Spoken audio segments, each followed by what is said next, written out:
Ayan.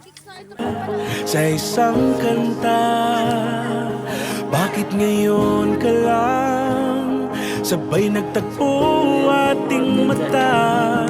Ilang beses humindi, buti ay di ako nakinig. Tadhana nang bumulong sa'kin.